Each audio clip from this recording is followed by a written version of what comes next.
Hello, Unreal fans. We hope you have had a wonderful week. In the coming months, our teams are heading to Seattle and New York City for our annual Dev Days, where we'll provide insight into the Unreal Engine roadmap, a preview of our open world features, workflows for large-scale teams and projects, and share the latest from our Seattle-based XR team. We'll also host the very first Unreal Indie Dev Day in Seattle, where our presenters will provide need-to-know info about the Unreal Engine ecosystem, best practices, as well as the latest features in the newly released 423. Register now. Developed by Milestone SRL, the MotoGP series has long been revered as one of the premier motorcycle racing game franchises ever created. Their latest installment, MotoGP 19, kicks it into high gear by leveraging machine learning to create realistic AI that learns to race like us, which ensures the AI is both ruthless and fair. Find out how they balanced making a realistic hardcore racing simulator that's also accessible to newcomers, how the studio used reference images to strive for photorealistic presentation, and how the team faithfully recreated real-world tracks and motorcycles. The 2019 FIFA Women's World Cup captivated fans around the world over the course of its 30-day broadcast, reaching over 1 billion total viewers for the first time in the tournament's history. Broadcaster Fox Sports, in addition to its creative vendors Drive Studio and Decagon, utilized Unreal Engine for various components of the broadcast, from set design through to on-air graphics, ensuring photoreal environments and the ability to dynamically change graphics on the fly. Find out more about how the team virtually explored the set in advance, how the real team scene enabled shots that would be impossible to obtain in real life, and more. The first company to use Unreal Engine in broadcast, Zero Density, provides unique and visually stunning broadcast experiences to millions of viewers with Reality Engine, its photorealistic virtual studio and augmented reality solution powered by Unreal. With its advanced real-time node-based compositing tools and proprietary reality keyer technology, the system takes the sophistication and flexibility of a post-production workflow and provides it in a robust broadcast solution. Recently, Indonesian-born Brian Lesiangi completed his thesis project, Balinese Tipple, as part of his master's program at Savannah College of Art and Design. His goal? To use environments to tell a story without the need for a character. Learn about his development process from blocking and art direction to final renders, while he shares helpful tips and tricks along the way. We want to share a quick reminder that we still want to see your storytelling abilities in our Unreal Film Jam. Submit a short film or animation based on the theme, Oh, the Places You'll Go, by October 19th for your chance at $5,000, personalized project reviews with Blur Studio, the creators of Love, Death, and Robots, and Epic Games, and other prizes. On to our weekly Karma earners, those of you jumping in and helping your fellow developers on AnswerHub. Shout outs to Adno, Noel Hoge, Clockwork Ocean, Shadow River, Expose, Christoph Morva, MCX292, Mighty Enigma, Colder347, and Amneri. Thank you all so much for what you do. This unique title, Adoria, is our first spotlight of the week, a multiplayer board game styled RTS. In Adoria, you join one of 4 factions, build a strong nation, and conquer the surrounding lands with resources acquired from other players. Join their Discord, and you can get ready for their alpha. Have you ever thought of running a shop in a medieval fantasy world? Well, now's your chance in Fantasy Little Jobs VR. You can cook hearty meals, forge weighty weapons, prepare magic potions, and even test your archery skills. It's an impressive project for a single developer and filled to the brim with fun mechanics to explore. Go check it out on Steam today. From developer Continue Break comes a vehicle rigging add-on for Blender. Speed up your vehicle rigging process by using object pickers to select vehicle parts and then click Rig Vehicle, making rigging almost as easy as keyless entry. That's all for this week. Thank you for joining for our news and community spotlight.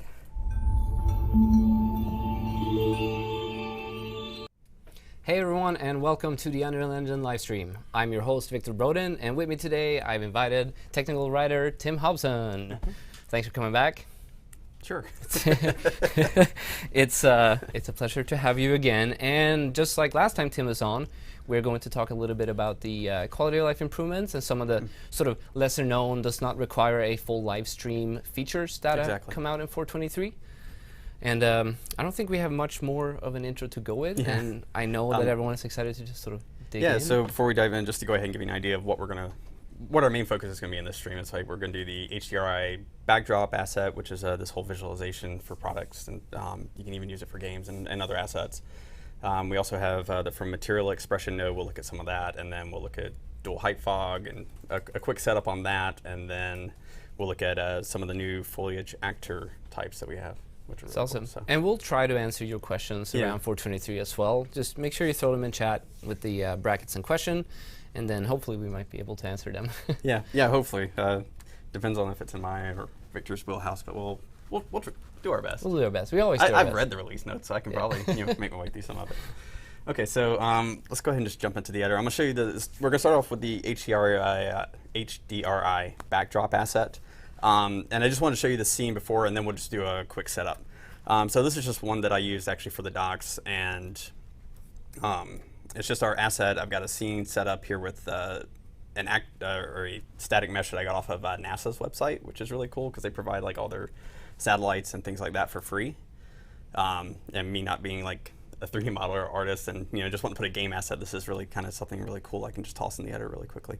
So if I go to play, you can see here is like we can do those kind of things, and everything updates in real time. We've got shadow catching here on the ground surface, which is something before, like when you had like a sky sphere and you just applied to HDRI, you didn't get that. Okay. So you can really do some of those kind of things, and we have some, since it's all in a blueprint, we can edit some of those features and settings. So, and it all works with ray tracing too. We're not showing ray tracing in this stream, but it all works with ray tracing. It looks so amazing, like all the reflections and everything. So.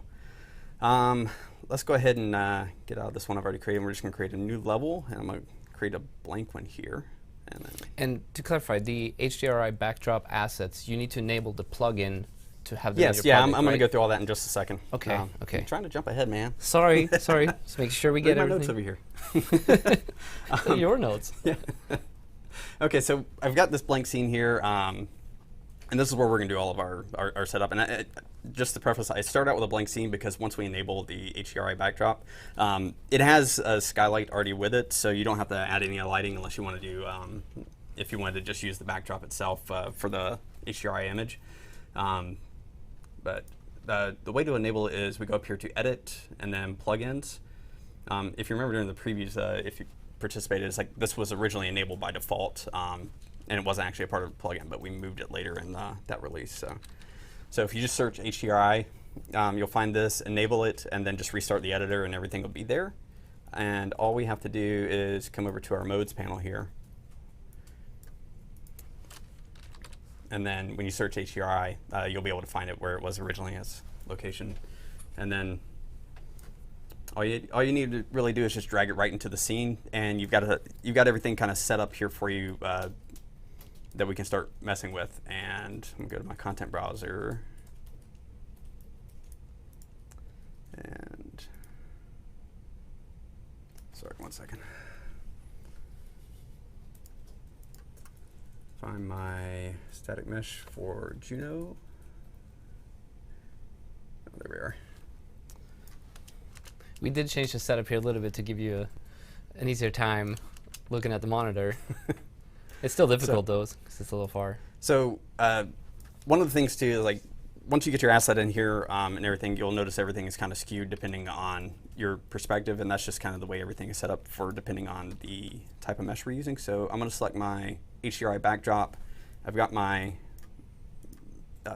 actor in here that I want to use as my static mesh to visualize. And then in the HDRI backdrop, sorry, one second. Let me just scrunch some of these up. In my HDR backdrop here, I've got my scene. I've got the skylight, which is controlling some of the ambient lighting already happening here. And even if I rotate my actor, all the reflections and everything are updating on those. And again, select my backdrop. The next thing down here is the geometry. So with the majority of the HDRI images that you're going to use, we have the Enviro Sky Dome is the default one.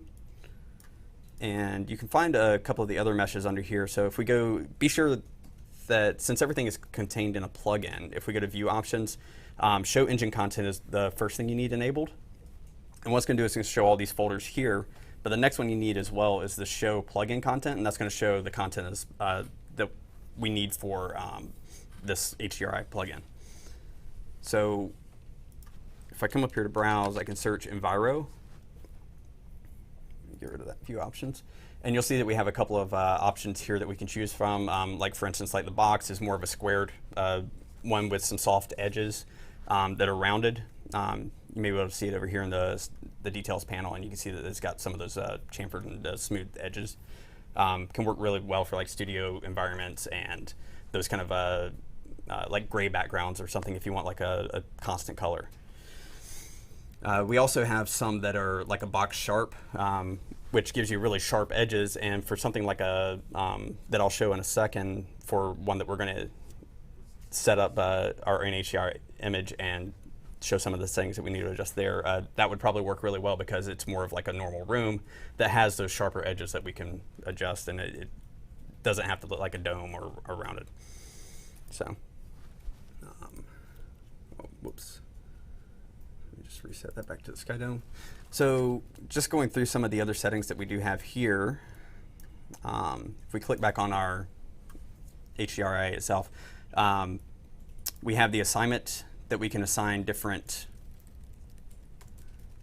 HDRI images, and we include several in this plugin as well that you can work with. So you can find those really easily if you just type 4K.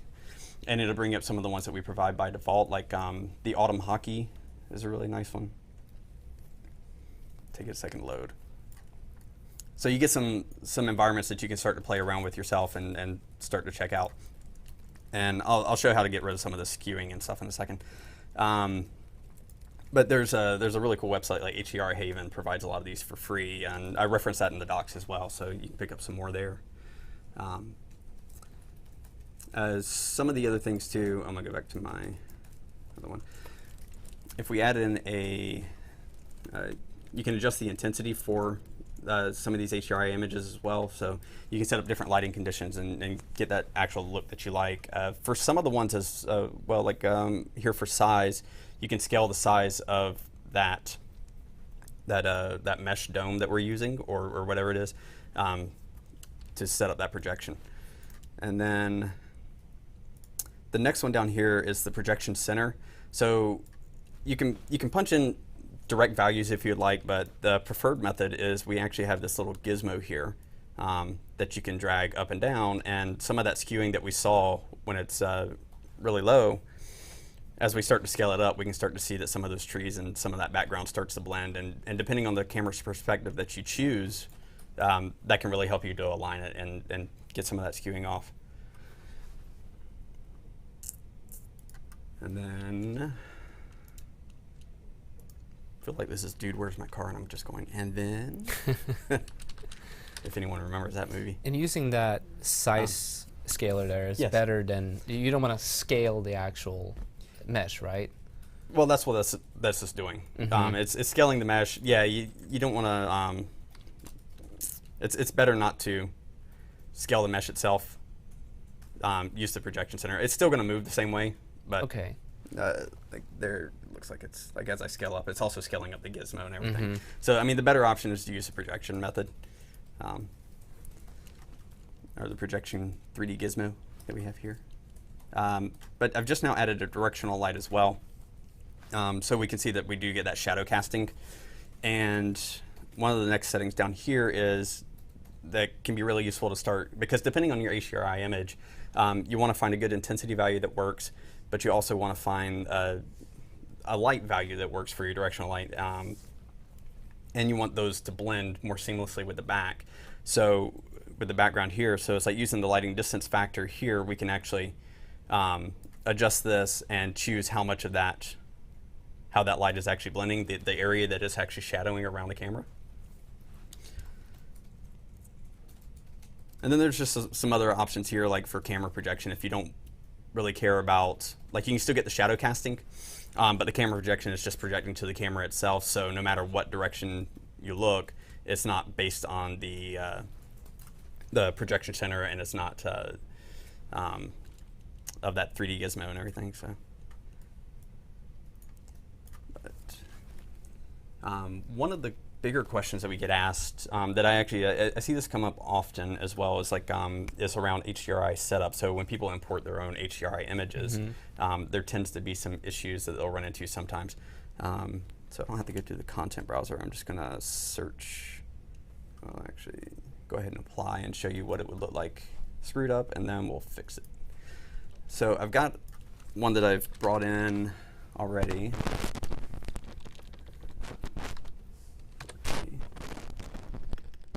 Small hanger. So with this one, you'll notice that the background is like really blurry and really fuzzy. And it just doesn't look quite right. It looks like you almost have like a camera setup with some depth of field going on. So one thing we can do is we can open up that cube map image, and there's a couple of settings in here that we'll want to go ahead and change. Like for instance, you'll notice that the max in-game size is showing as 512 by 512, which is really low compared to the 4K that I imported it as. So if we look for size, we can see the maximum texture size is 0, which is just defaulting to that 512. So what I'm going to do is 49.6, and it's going to give a second, and it's going to process that. Maybe just another second too. Because it is CubeMap, it does take it just a moment to go through its process. And then once that comes back, there's one other setting that we'll want to adjust, which is the MIP generation settings. We want to make sure that we are telling the engine not to use any MIP maps, because at the distances that these things are being rendered, we don't want to make sure that blending is not happening, because we want it to always be really sharp. And that means that it will have a larger memory footprint. Yes. Than a traditional. But I mean, it's still a cube map, so there is some optimizations that the engine does. It's not like importing a 8K texture on a landscape and telling it never to have any MIP levels. Okay. So maybe I froze it. Maybe you did. Those things happen. Is there any questions that have come up real quick? And I can try and dive in those and give this another minute, and I may just need to. We have a couple. Oh, there it goes. Okay. Right back I'm going to ignore your questions now. Yes. So if we type in MIP here, we can go to the MIP gen settings, and then by default, it's always going to be from texture. So we can just go and set that to no MIP maps. And then again, that'll take just a second. And then once we save, close this. And now we've got that nice sharp background that we expected. Yeah. So that's one thing that's a hang-up that I see a lot of people go through, especially with importing HDRI images. You know, I recently covered that in this doc specifically. I think I updated it somewhere else as well. We've never really kind of covered cube maps in general, like to go like in detail and in depth about some of these little hang-ups. So that's something that we definitely want to try and get to. So let's see here. Let me knock that off so I can move that to movable, so I can always not see that preview lighting. So one of the other things as well that I want to show is with regard to reflections. And actually, I'm going to get out of the hanger here, and I'm going to go back to my open scene, because you can see the sky and the clouds and everything.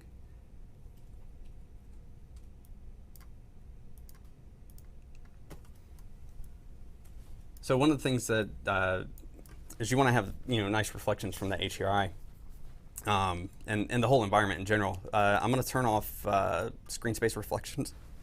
Oh, excuse me, so that we can see the reflections from the cube map directly. So screen space reflections disabled. Then come over here, and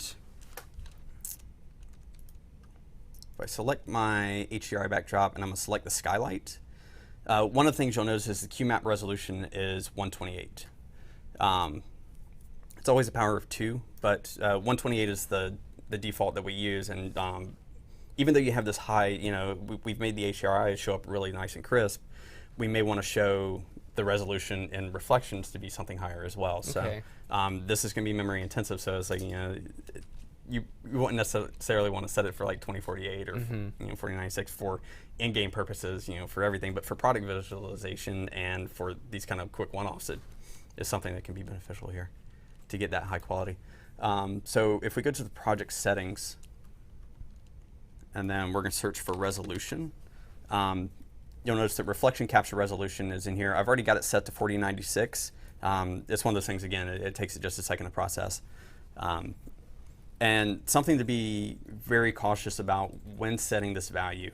In this project, I'm only using it for this scene, but 4096 would be applied to any reflection captures in the scene. Our reflection captures do not have like a specific setting that you can set a resolution per reflection capture, whereas the skylight does. So. But just so you know, reflection captures under the rendering settings, and you can set that there. And then if I come in here, and I'm just going to use 2048. And let me tell you, this works so much better like ray tracing, because like we're tracing like all the rays for the reflections, and it's just night and day difference. It's really kind of cool. But you may not see it like on this surface as well. But actually, you know what? Let me just add a chrome ball.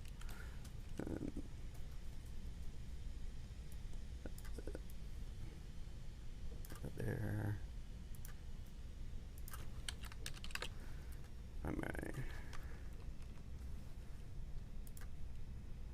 Yeah, there we go, my chrome material.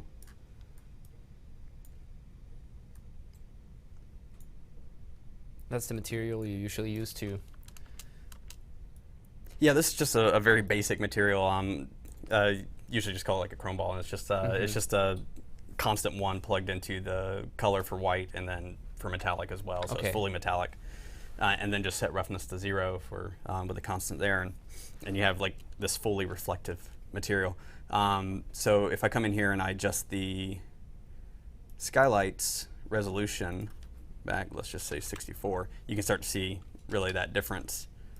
So if we go back to 128 for the, probably helps to be a little closer to.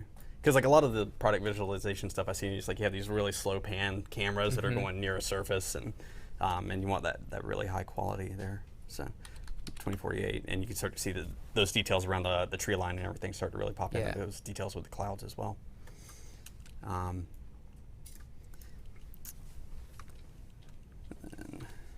get rid of that. And then I think the only other thing I really want to show off on this, just really wanted to show off just kind of this quick setup of working with this, and it's just you can just toss these HDRIs in, and you can just use that product or the projection gizmo and just adjust your scene for whatever the HDRI is. And then one of the things that I don't see a lot of people talking about or using really very often is we have these components here for a rotation, rotating movement. And these are really quick, so you don't have to set anything up in Blueprint. You can just attach them to your actor. And then up here you have some values for rotation rate. By default, it's like 180 is on the Z, but I think this is like the Y maybe. I do -25. And then if I play, oh, you know what? You got to set it to movable first, because static objects will not move that way. And then you can get those nice little panning rotations. And then once you start adding a cinematic camera or something like that, you can start working with that depth of field and some other camera exposure values and everything. So it's really kind of interesting. While I set up the next part, is there any questions on this that have kind of come in? We had one regarding HDRI. Can you use this HDRI image like a green screen backdrop in 3D space? I've not tried it and not sure. Yeah. You can definitely make it green. Yeah, you can definitely. Yeah, let me share that real quick. Because we provide like a gray, we have a gray texture. But I mean, yeah, you can make it totally whatever color you want. I mean, And I've seen So- some in-engine mixed reality solutions as well, where they use just a fully, one value green material, and they're able to use that as for the chroma key. Yeah. And you can see something similar too when you do the high resolution screenshot, and you enable use custom depth as mask. You can actually see. Well, okay, so like I was doing a little bit around composure back around the Unreal Academy stuff, and I had to make my own little green screen in the editor. So, it's like, had this actually been something I was working with at the time, I probably would have used this, and that would actually probably be a good little use case, because I only had like a character standing there and doing an animation. Okay. And I needed just to have that green screen and just be able to catch the shadows.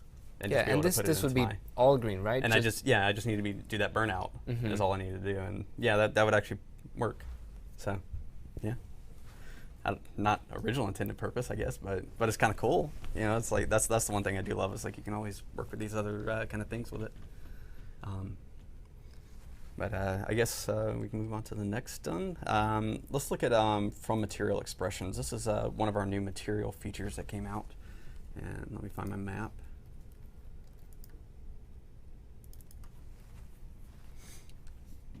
Save that. All right, so I set up like a little example map here. It is not in content examples, by the way. This is just my own little map I threw together over the last couple of days, here and there. So, actually, even set up like some nice little bookmarks to jump to. So, with from material expressions, this is a new shading model that we've provided that enables you to have multiple shader or shading models in a single material. And there's a bunch of different use cases that you can use it for. So it's like you can use it to have more than one material. Like on this one, for instance, here I'm using clear coat with the carbon fiber material under it, and then I've got a leather material right here. Okay. So that's just one use case, because like before you would have to set up like multiple material slots. You'd have to actually assign those polygons to be a certain material element, and then you assign that material, and it's like they're both like their own separate shader instructions and draw calls. Yeah. But now you can have a single draw call with these multiple shaders in a single material. And let me share real quick, in case anyone doesn't know about clear coat, because I use that throughout this this little example map. So clear coat requires that you enable a project setting. So if you go into the rendering settings under materials and you look for clear coat enable second normal, and just enable that, you'll have to restart the project, but that gives you that second normal, so that way we can have the clear surface and just find a roughness there, and then have a normal map under it for the carbon fiber. Let's see here. Just in case anyone ever wanted to use it. Yeah, so let's open up this, and I'm going to show you how this kind of works, and then we'll look at some of the other examples and how you can use it for not specifically having multiple shaders be on a single model, but use it for like quality switches, if switches, and other things depending on a platform or something that you're going for. So let me open up my material here, and it works really well too with material instances. None of that stuff breaks. The only thing that you have to be mindful of is you can't change the material type or the shading model in the material.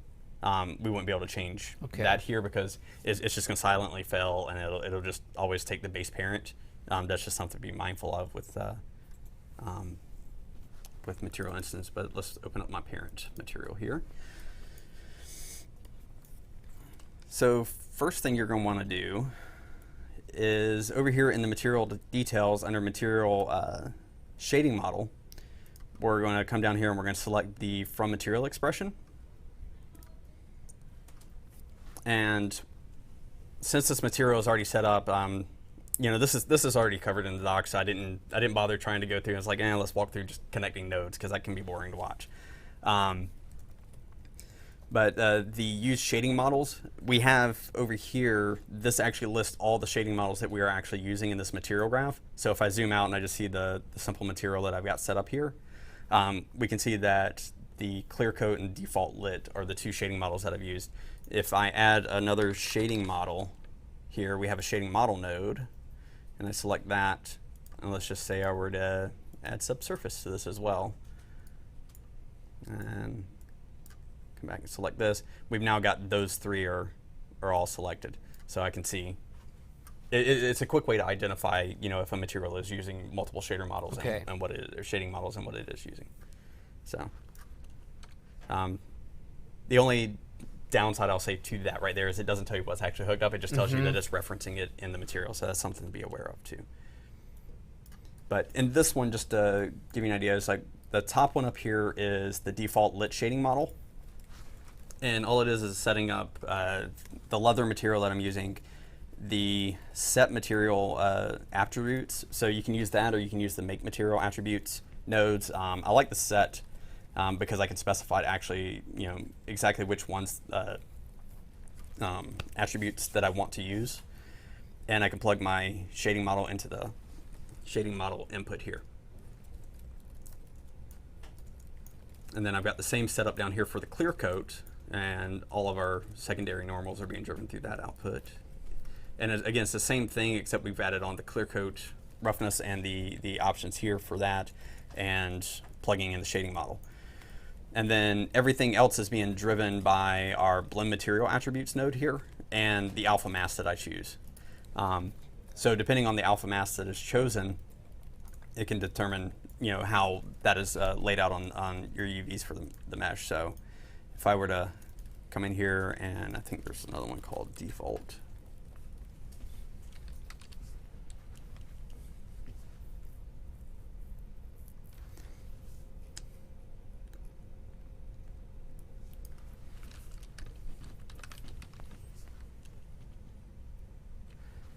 By the way, there's another mask in there. We have a lot of engine material stuff. Sorry, I can't find that right now, but it would change out the mask for what is actually covering on the material that we have there. It's not a requirement to use the material attributes node. If you're not familiar with that workflow, you can actually enable and disable it here using the use material attributes. The default is the main material node that we have here that has all of our inputs and everything. But working with the different shading models, if you want them to be completely separate paths and have their own information and things that we set up, this kind of workflow works really well because you can, again, specify exactly what you need for that material and that shading model that we're going for. So let me Control Z that. And then let's look at some of the other ones, because I find those, this is really cool on this part, and it's really nice. But as far as practical use goes, I've got some other examples up here, for instance, the if statements here are going to drive. So this is my base material that is set up, and it's just it's using the if statement. It's just an A is greater than B, or A is equal to B, or A is less than B option in the material. And I'm driving these two through material instances. So even though my base material is this over here, I can just set up a parameter that is calling this one, and I can quickly change what that material is doing with its alpha just based on a parameter that I'm changing in the material instance, and I can drive that. So let me drag this off over here. But, so setting a 1 or a 0, it's something that you can quickly do with this. And does it that's in case you have a master and then you have different. Yeah, I always like master materials. Yep. I mean, they're easier to work with, especially if you have a lot of things where you want to control a bunch of different parameters. It also makes it easier to, if you want to do an update to pretty much your entire project, you have a master material that almost everything is inheriting from, and then. Yes, exactly. So with this one, everything in that, and I'll talk to Victor after this. It's I'm planning on just kind of tossing this up on the forum for a sample project, so you guys can dive in and just look at what I've got here, without me having to go and it's oh man, you didn't cover this one exact thing that I wanted to see on the graph or something else. So, but again, this is just an if statement, and each one of these examples is I do call out and highlight what this is and what it's doing. So. But all of that is just being controlled right here just through this parameter, and then we're determining whether the shading model is default lit or clear coat. Okay. And it's being driven by the alpha here. So if we get the equal, then it's driven more by the alpha, and we're splitting it there. If we go less than, we're falling just onto clear coat. which is where we get just the full clear coat with the blue carbon here, versus the split alpha, like the first material or the no carbon. So, and I've done examples here for each of the ones that we do have in the that we do use. The quality switch is a really cool one too. Same kind of thing with the logic setup. We'll look at logic and then I'll show you how we can use that in the editor. Oh, I didn't select the mesh. So we have the quality switch here, and then for this one you can choose based on your texture or quality levels that are set for the engine that you choose. You can choose whether it's using whatever shading model. So in this one, it's clear coats using all of them except for low. I'm switching back to a default lit. So if I go up here to settings, and then actually I had it on low. That didn't look right. Give me 1 second, it'll switch over. Let the PC do its job. Yep. That's why they're useful. They can do things without us having to pay attention. We can talk about fun things while they're like right now. While they're working. Yeah, like right now, trying to come up with fun things to talk about. You can just talk in circles and just hope that it comes back up right. Yeah. No. Or like I said, just toss it. There we go. It might be time for a restart of the live stream PC. You know, and I specifically came down and did all these compiles of shaders earlier, and it's well, you can see there that it goes much faster. Yeah. So using the high, you can see that everything is defaulting to the clear coat, which is what we had in the material, versus switching to the low, and everything just really quickly. Oh, come on, it was compiled. There we go. Falling back to that default lit only. So let's go back to high, and we'll look at the next example. All right, so on this one is a feature level switch. So on this one, what it's showing off is, you know, in the settings here, if we're using like SM5 or if we're using SM4 or something from mobile like 3.1 or OGL 3.1 or ES 3.1. And you can see here that we've got the Android 3.1 versus shader model 5. So if I go back to shader model 5, this one should change. Let me select this guy. It's the same kind of thing here, where you're controlling that shading model and choosing which one that we want that higher end on, and then we want that fallback on for the lower. And this is something that's getting more and more like if you want to ship on different devices, different platforms, you're going to have to think about these things, right? Because some of these shader features are too expensive to run on lower end devices. Yeah. So it just goes back to that master material kind of mentality. Is like you don't have to do dual materials and go, okay, well, I'm shipping on this platform. I need to make sure that this material is assigned here and takes this into account. I mean, granted, we've had options in the past as well, but it's like now you can absolutely choose different shading models to go with it. Same for the shader path switch. Since I'm going to provide this, I'm not going to open just to show the same thing. The static bool again is the same kind of thing. I'll show the. I thought I had the material instance on this one. So the other one with the clear coat is the base material versus the one over here that's default lit. It's just we're just controlling everything through a static bool and saying yes or no for clear coat. So these are things that you can really kind of control through that master material, and it's really awesome. So one thing that does come up, and let me open this material. I've seen this a couple of times, and if you select the shading model here and you go to look at all the shading models that we provide, the one that you see that is missing immediately is unlit. There's a lot of information that gets compiled out for unlit materials, and essentially it's like having it there right now it's theoretically possible to do it, and that's up to the programmer, if it ever gets implemented. But it's something that right now, if we had just gone, okay, yeah, we'll just implement that, it can potentially provide a lot of regressions, and we try and prevent that, or at least give fair warning when we're going to do it. Yeah. So it's just in case. You're like, man, I really wanted to have that unlit and then have my default lit as well. But we can't have all the nice things. Sometimes. It's called ray tracing. All right. I didn't know if you want to take like a little break before I jump into the next one, because like this one's gonna be a little bit longer because I've got two in the same map that we'll kind of dive into. We have some questions that are related to materials. We can go over them. How is dual shading materials different than layering materials? You know, I'm not a complete material guy, so I think they're referring to material layering.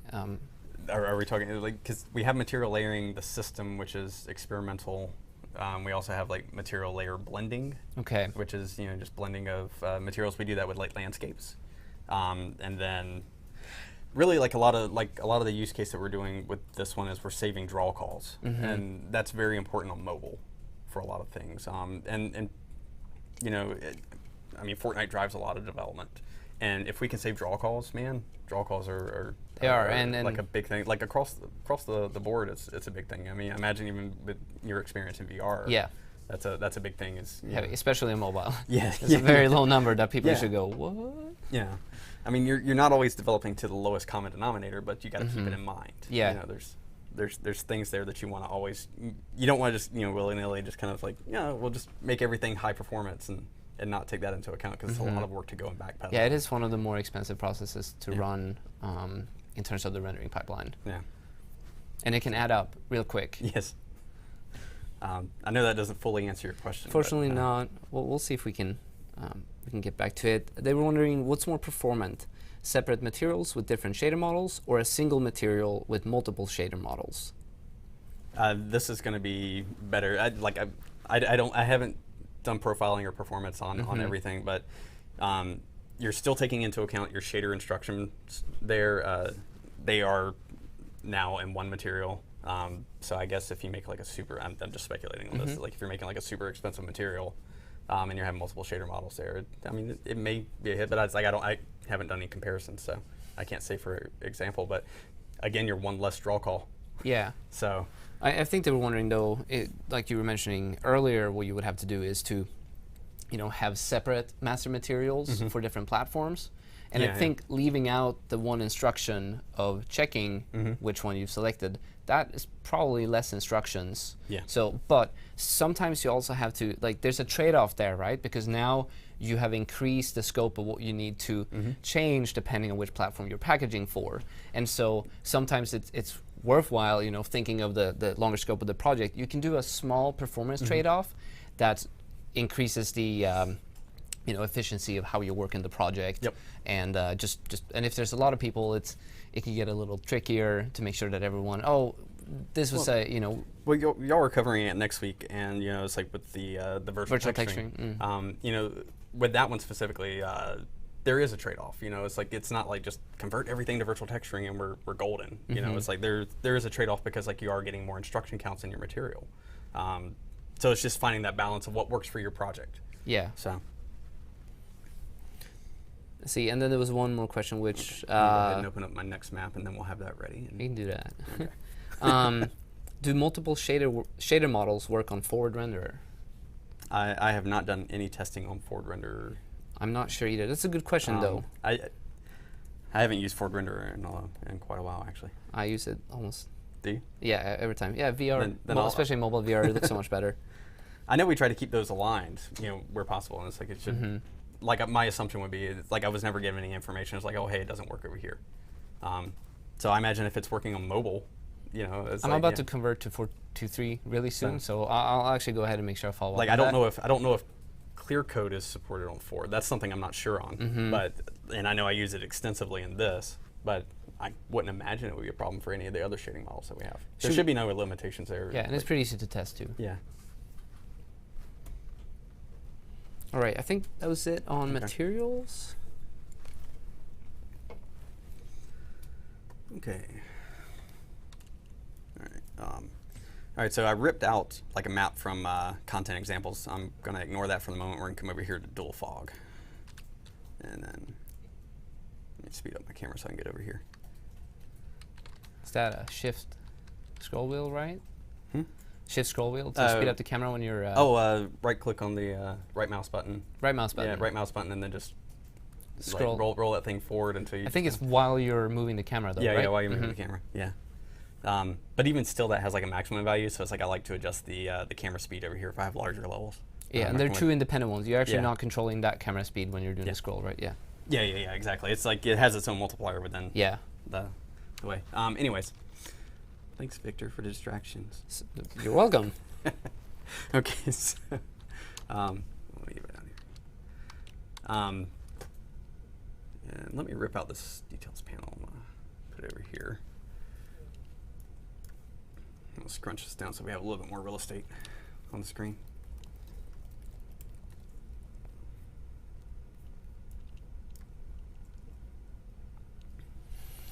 And actually, This is one of my. I saw Chris Murphy uploading a. I think it was one of the first preview one when he was showing off a little bit of dual high fog. was he? Yeah. Okay, so let's see here. I've already got one set up here, and I'm gonna go through some of the parameters, and we'll just kind of work backwards. I wanted to show it set up because it's for me it's a lot of just adjusting until I get the look that I want, or just kind of bouncing around. Like this one's for me. This one's a little weird to show off in the sense that it's like you can't just say it's like the values that I have here are specific to this example that I'm showing because it's a really large thing that is painted together really quickly. As soon as the fog goes away, you see how badly it's painted by me. So it's like you may just need to start tweaking around some of the settings and just kind of find what's worked. And I can't drag a second height fog in here because it doesn't play well together. So we have this second fog data thing. So whenever you add an exponential height fog to your level, you have this now secondary data that we work from. And what this is doing is it's enabling us to have this nice fog atmosphere throughout the level itself that we don't want to get rid of necessarily. Like for instance, without fog altogether. And then the secondary data, I can actually control a secondary layer here to have some of these lower lying areas, like these peaks and valleys and stuff, kind of stand out on their own, and I can adjust some of the height fall off and how it starts to look for those areas. And this is where I was trying to get at, is like it's a little harder to give specific, like use this setting and you'll be perfect. But what I'm gonna do is I'm just gonna delete this, and then just we'll drag it in, we'll just play around, and we'll get it working again. Sounds good. So as I fumble my way through it, please be aware. Fog. So if we go over here to the modes panel, look for fog. I'm just gonna drag a height fog in here. I'm just gonna place it. So one thing with the fog actor is it's an actor in your level. So depending on where you place it as well may determine. So it's like if you have a lot of elevated places and a lot of lower lying areas, these values are going to be completely arbitrary, and it's just you're going to have to find ones that work for your level. So I can't give you an exact answer on those, but I can show you how to fiddle with them. So if we go over here to the details panel, again we have our fog density. And then let me look at my notes here, because I was kind of jotting out how I started playing around with this. So adjusting the, I typically start by starting out with the low value of the fog density itself. So I can kind of bring that down. And then with the fog height fall off, I would bring that down as well, because that starts to raise up my level and I start to get some of that haziness that I want to see. And then the next thing is we're going to start with the secondary fog density. So there's no secondary fog at all now, but it's like as I start to just ramp this up, you can start to see it start to fill in a little bit and become a little bit thicker. So I've got on here start with any value on that. For this specific level, I'm going to lower my again, this is a really massive landscape that I just painted. I didn't even take into account the size of it, scale to a person. So I have to go really low on negative 31,000 or something like that on the height offset. So that way that fog is that secondary layer is lowering down and becoming a little more dense. And then got on here, Next thing, if I adjust, yeah, if I start to get a low value, I can start to thicken up that secondary fog. And then the opacity level here, I can start to bring this down. And what we start to see is it's lowering the opacity on the rest of like the fog. So you can see the atmosphere starts to come back. I can start to see some of the sun again. And then I just kind of play around. And it's like as I start to do that, you can see I can start to get some of the fog and this a little bit.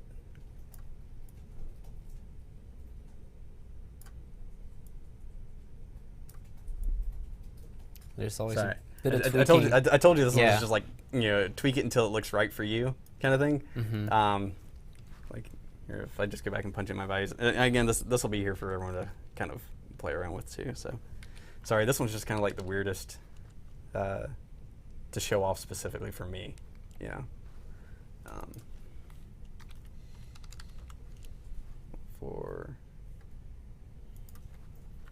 So you do have some magical values for I do this scene. for this scene. Yeah. Yes, I wrote them down so that way it's like I'd remember.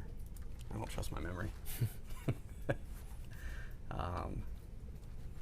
That's around that, anyways. And then a low value for the secondary for this one, and I was increasing this.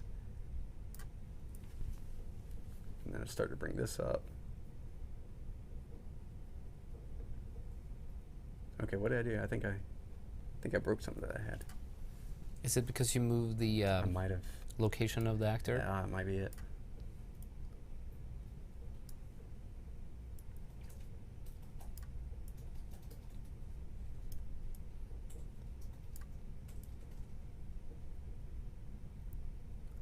Quick way to sort of if you ever come across a similar thing, you mess with the values and you're like, no, I want the original slider ones. values, man. It's like Yeah.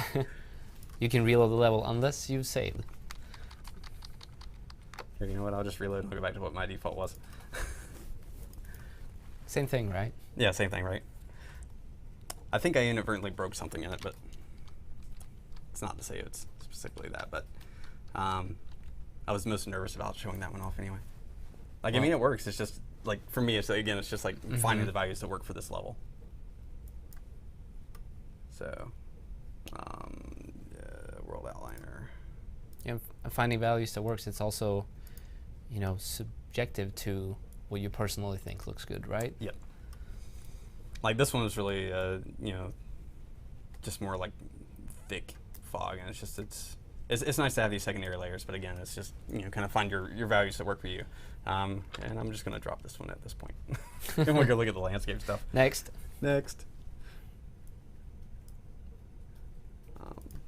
Oh yeah, same map. Duh. Okay, so let me slow my camera speed down again so I can move reasonable speed. All right, so this is, I ripped this straight out of the content examples. But in this one, so let's look at the foliage tool.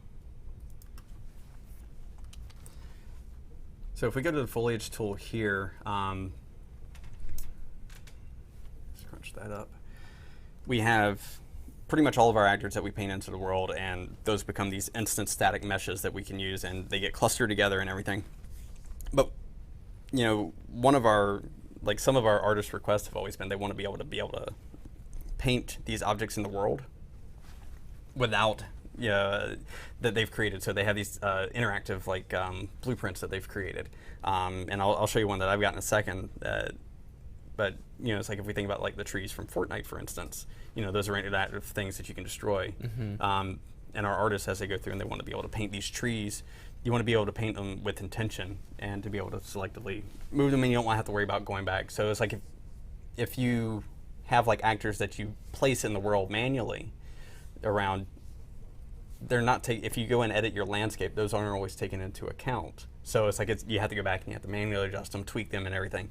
Whereas if I started editing this landscape and painting it and sculpting it or whatever,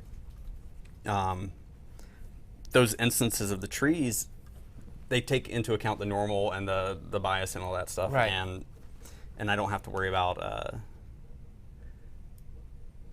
intentionally going back. So it's like they automatically move and everything with it. So being able to use the foliage tool now for this to paint whatever my blueprint actors are, it's just like this really awesome power to quickly throw something together in prototype or to have for finalized assets. So one of the things that I've created here is a little wind turbine for these little small things. So I'm going to show you how to add this. So to add your own instance actor, or need to avoid the word instance because these are not instanced in any way. These are just like placing standard actors. So under the actor foliage type, if we go into here and we choose actor foliage, and then I'm going to do here, I'm going to leave it as new actor foliage. Then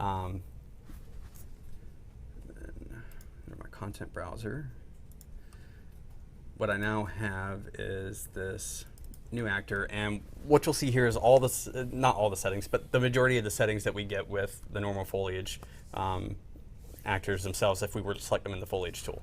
So you get things like all your yaw asset or your yaw rotate random yaw options, how it's rotated, what type of ground slope you can paint onto, the type of mobility you want to give it, light map resolutions, all those important settings. And all you have to do is go up here and whatever your blueprint is that you've created. So for me, I've got the demo world turbine here that I've created. So I've created this like nice little green thing to go with my landscape, and all it is just it's a blueprint, and it's like I've got some rotating blades on it, so it's an interactive kind of thing that happens. Come back over here, and then if I search for my blueprint, so my demo world wind turbine that I've got, I assign that,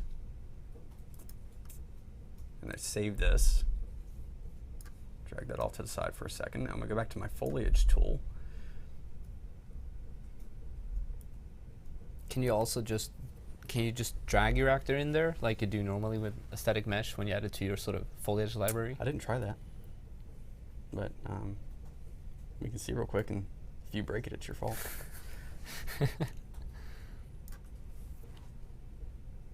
No, don't think so. It did not give me that option, so, and it didn't freeze up the machine, so that's good.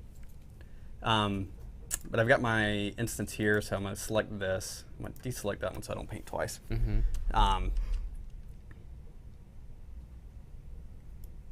And then some of those settings and everything too that are contained, you could still edit them here in the panel if you'd like. And they'll actually edit the asset. Yeah, everything updates back and forth. So I can choose my scaling. I can choose. I'm actually going to, because I'm going to choose the ground slope. I'm going to make that some obscene ground slope. And move my content browser back off.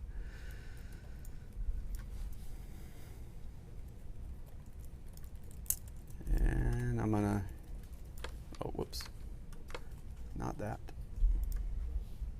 Let me remove some of these trees, and we're going to replace them with wind turbines.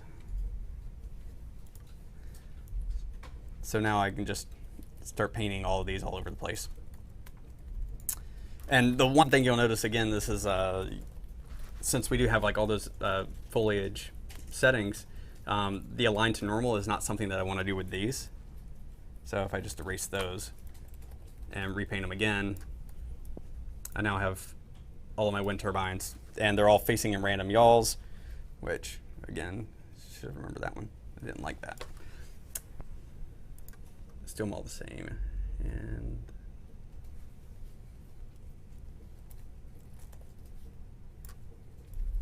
there we go. Paint them all the same direction so they catch the wind right. And then as I go and play, we have all these things playing in time. And what you'll notice here as well is that since these are all individual static mesh actors, like, and they have that same rendering cost to them as well. So it's like the more you paint, like these are doing like on tick, just a rotation of the blade. But it's like that performance cost can add up. So you need to be mindful of it. But at the same time, it's like it's one of these things. You now have the power of the foliage tool, with these actors that you've created in Blueprint. And the other thing too is like, because they're all individual actors, you'll notice some are spinning faster than others and some are slower. They're not all spinning the same speed. You know, this is all just stuff set up in Blueprint, you know, to have that random and it can give generation. you And because they're individual instances. Yeah. You can have interactivity with them, which is really neat. And you don't have to build your own sort of construction script to procedurally add them to the world. Yes, you can just use a tool that already exists. Yeah, you can really empower your artists to kind of go through and do these own kind of edits and tweaks with things that they've been provided, and they can do their job more effectively, right? Yeah. So. And the way it's set up, I love how they have a relationship to the landscape. Yes. So, yeah, let me stop that, and then, yeah, again, you know, that same kind of thing. We can just control everything, and artists don't have to sit there and worry about, you know, going back and doing other little tweaks to account for whatever the changes in art direction that came for a landscape. Because there could be, you know, a slope that we want them to actually be able to walk up. It's too sharp, and then doing a little edit there and having to check everything around it. Yeah, I mean that's pretty much the gist of everything I wanted to show. If there's questions coming in, we can try and dive into those. Let's try. There are a lot of questions that are coming in that are, I'm afraid, a little too specific. We did touch on some of the chaos ones in our previous live stream, and so if you have questions specific to chaos, 2 weeks ago we did a live stream on chaos fundamentals. I still want to try chaos. I haven't had the time yet. It's a lot of fun. It's cool. Like anyone who has followed me like over the years, like I used to do a lot of stuff for like the Apex destruction stuff that we had, and it's like I'll get hit up with questions occasionally here for chaos stuff, and I'm like, oh man, I haven't messed with it. I want to reproduce a test I did that back in the day with Apex. I built an entire level that was all destructible meshes, and it was for VR, which leads to some problems because you can't bake shadows on them because they're dynamic. And I was able to get it to run, but it was extremely limiting in terms of what I would how I was able to design my level, and I'm curious what I'd be able to do with chaos. Obviously, I won't be able to break the entire level in one go, which would have been awesome. I'm gonna have to learn some of it because like the integration with Niagara. It's watch the stream we did 2 weeks ago. Jack walks us through fields and sort of all of the other fundamental concepts that you need to learn now because this is a new system. It's a new tool. Fun times, man. Yeah, and then I really want to try the caching where you can make a really cool large simulation and then not pay the real-time performance cost of having to compute what each chunk is supposed to do, and so you can get some cool real-time cinematics using sequencer. And I'm gonna say I gotta get it set up at home. Yeah, and if you're wondering, you're still required to use the source build of the engine to be able to use chaos until it comes out of beta, and so that includes the example project that we have under the Learn tab on the launcher. It doesn't work in binary just yet, and that is to make sure that we're not, we don't want to prevent people to update to a new engine version because we removed the parity with a system that we had previously. But chaos will get there, and at that point, it will be out in binary as well, and you'll be able to just download it and use it. Let's see what we have here. The changes take into account the slope changes too. Yes. Yeah. That's what they do. Let's see. Can we have multiple? Well, let's see if the slope changes. Because, sorry. I hate saying yes, and then because I know we're setting it in a thing. So let's select this real quick. This is one monitor window, I know, window man, management. I'm spoiled by my two monitors. So let me change that back to put that back on 45. That's painting, so it doesn't look like it. So the intention here is that they should disappear once you edit it? And it's like I don't think there's that kind of interaction between the two because you have two systems here. You have the landscape that's just reading information, and then the foliage tool, which is taking information for what is being painted. Okay. So it's not going back, and if I change the slope, it's not dynamically changing any of the instances that were previously painted. Because I had to do that earlier. It's like I painted a bunch of stuff, and then I changed the slope, and I had to go back and repaint. Okay. So they painted more on the side of the mountain. If that happens though, and there's one you don't think looks good, like I say the one on the edge there, But yeah, we you can select the individual one. Yeah, so yeah, that's one of the cool things I do like too. And that's one of the things we do call out in the docs, and I think even in the release notes is you can now do this select all. You could do this before, but you can select these individual instances. Go, oh, okay, I don't like that guy. Yeah. See ya. Yeah, that was nice. I remember having to make a really small brush just to be able to delete an individual one. Let's see. Can we have multiple foliage variations? I don't see it as an object in a level. Or can we defoliage, kind of bake it to regular static meshes objects? They are actors in the scene. I think he's referring to, the foliage. No. Yeah, these are individual, because like that's the one thing is, like for instance, these trees. If I select them, you see how they're all clustered. Because that's all instance foliage that is painted. These are individual actors that are being painted. They're just using the foliage tool. Sort of piggybacking on the foliage tool. Delete break references. Yeah, I don't want to break references. So you should avoid trying to break references. But that's actually, look at this. This is actually one of the cool things too. See, you ask questions that I don't normally try occasionally. You know, it's like I didn't write documentation for this. I didn't work with this until this stream. So, you know, I was sitting there, I was asking other people. I was like, hey, you know, what's all the ins and outs of this, and like how do I work with it so we could be prepared for this. And but yeah, that's actually cool. It's like because they are individual instances or individual actors in the scene, just painted. You know, you can grab them and just you can have that little bit of fine control and go back and move them too. You can't do that with even if you select. I can select this, but I don't get the gizmo. Right. So you don't get that option. The only thing you can do is if I move the landscape, they'll move and they'll update to the new location, but that's it. That's neat. Let's see. Will the actors work with the grass node? I don't mess with the grass node. I haven't. Not sure. I think, I mean, if you're using the grass node. I know the grass node is part of the material. And then you can sort of procedurally add foliage, right? I'm not sure. It's a good question.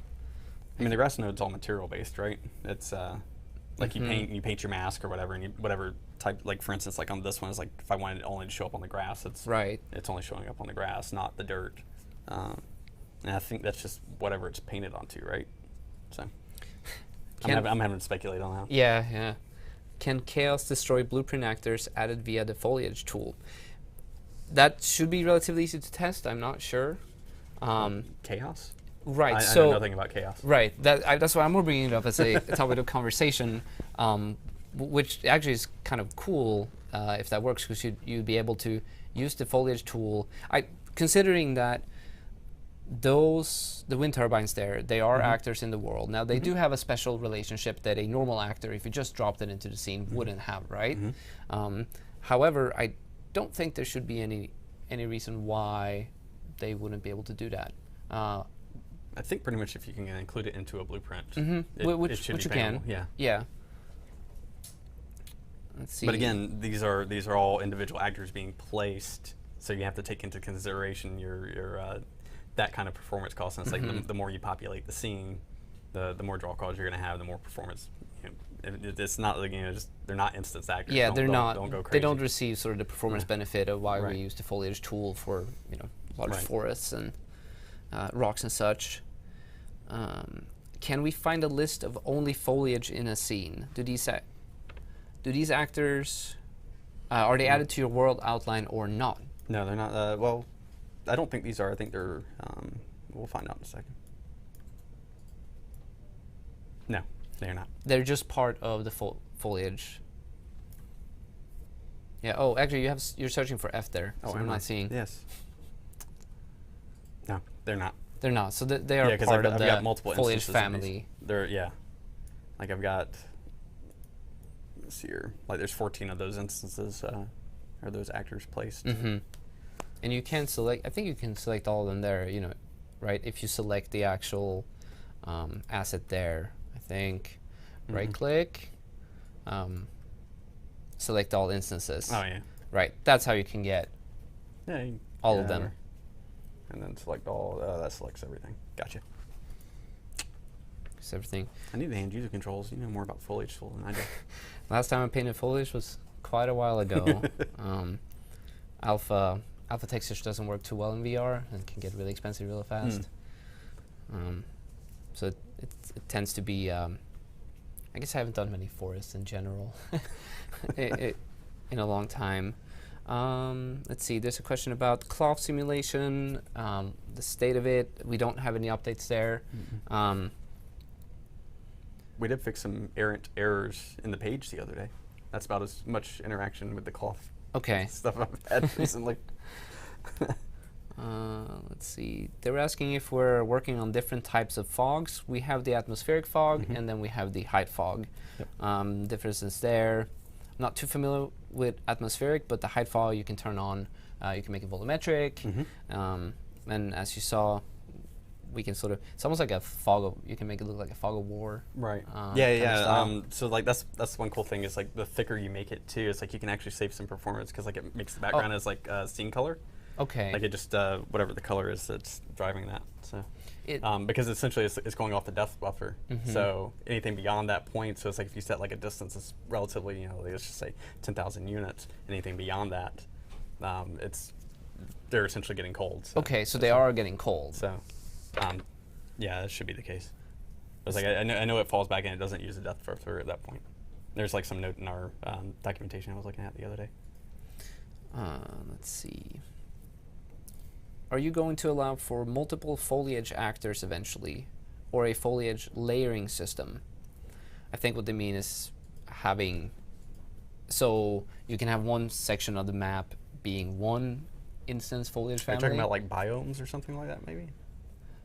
Not really, because you can still do that. You you can paint one biome in this section of the landscape and one in another. I think what they mean is being able to have one layer of instance foliage actors and then another layer. Essentially, at that time there will be a performance increase because they're not using the same system. But I think what they mean is can they like, in effect, what you would be able to do is click on one of the trees that belongs to one layer. It will select all of the trees in that layer, and then click on another tree in another section of the landscape and then select that one. As far as I know, no, I don't think so. I'm not entirely sure what the use case would be. Yeah, most of the foliage stuff, just for a little like background on what I know, that's all handled by our editor team. Like they have dedicated people that work on landscape and foliage and all these kind of world tools. I fall more on the rendering sides. So the dual fog stuff is like definitely more a little bit on my alley than the foliage stuff. But I think if it'd be cool to. If the question is in regards to sort of collaborative work in the same map, sub-levels is what you want to do, right? You'd have possibly one level, that is biome summer forest, and another one that is winter forest. And then they would be two different sub-levels, and two people can work on their individual one at the same time. Will the second fog data have effect on volumetric fog and volumetric lights? It works with volumetrics, yes. I was testing that out the other day. Yeah, because actually I'm in the map here. We can just go and enable volumetrics really quick. Let me speed my camera back up. Okay.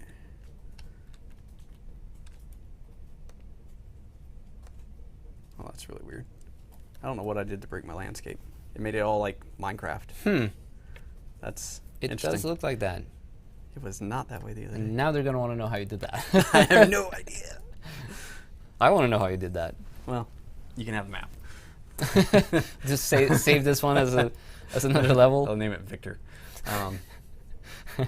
I'm not sure just having the map would let me know how you got to that, but this is it. We've locked down the landscape. Oh yeah. Made me lose train of thought. What was I going to do? Okay, fog. Let me get out of let me get back to regular mode so I can select things. Exponential height fog, and then under details, volumetric fog, and then of course I've got it like all blown out, so you'd have to what the directional light has to have. It's been a while since I used volumetric fog, so apologies. It can lead to some really, really nice looking effects. remember I used it more during like some of the Paragon stuff when we were documenting it during that time. I remember it's like, man, it was fun to just kind of play around with. Okay, cast volumetric shadow is working. Let me get back to my fog.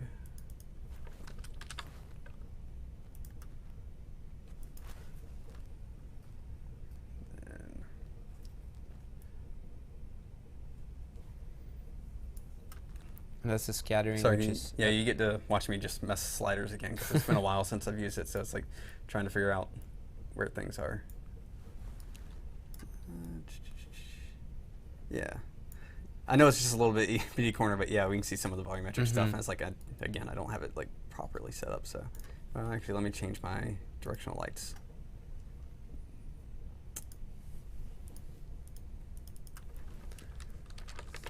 Angle, and I can probably get something better.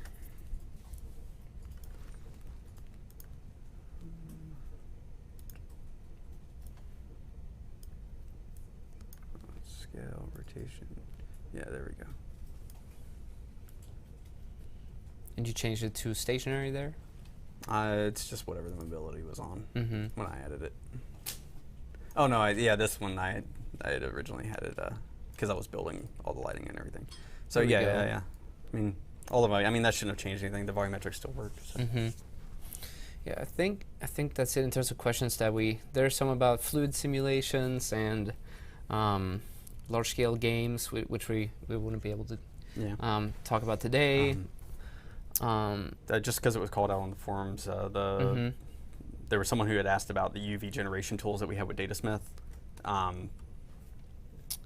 Those are Datasmith specific.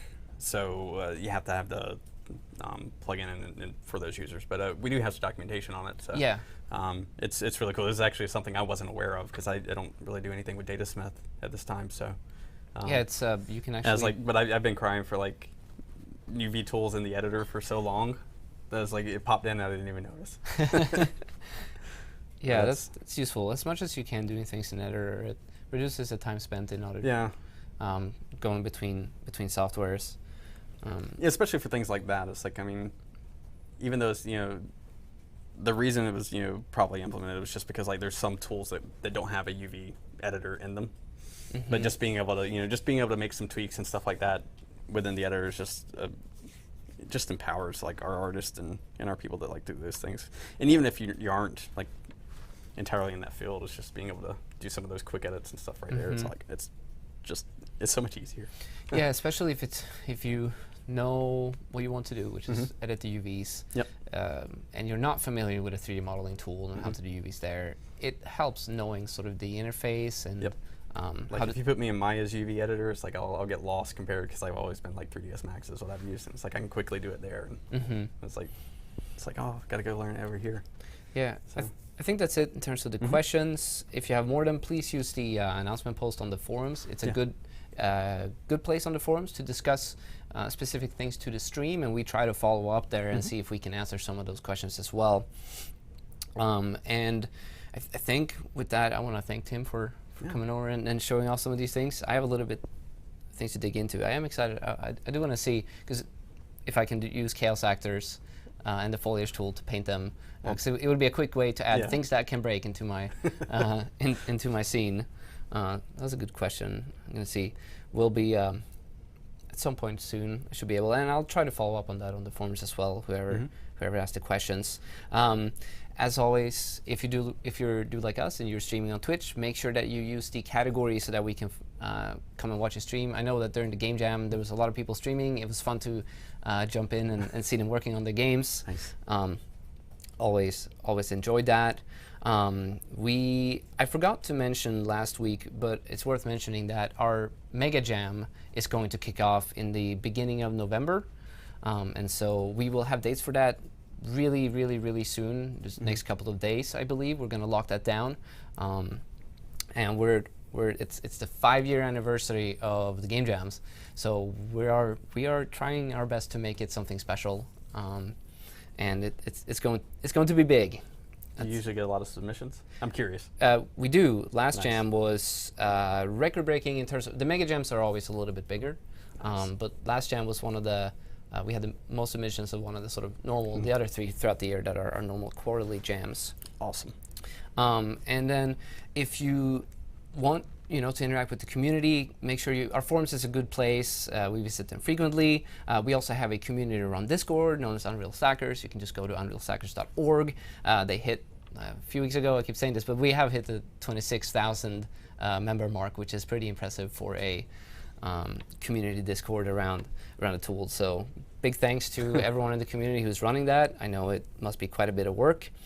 We have our Facebook page. There's also a Discord, sorry, a community-run Facebook page where you can ask questions and receive answers from other people in the community. Reddit is another good place to surface your problems or just your projects. And if you want to go ahead and let us know, the forums, we have a release channel that we frequently visit, and that's where we usually find our spotlights and cool tools and plugins that people are working on.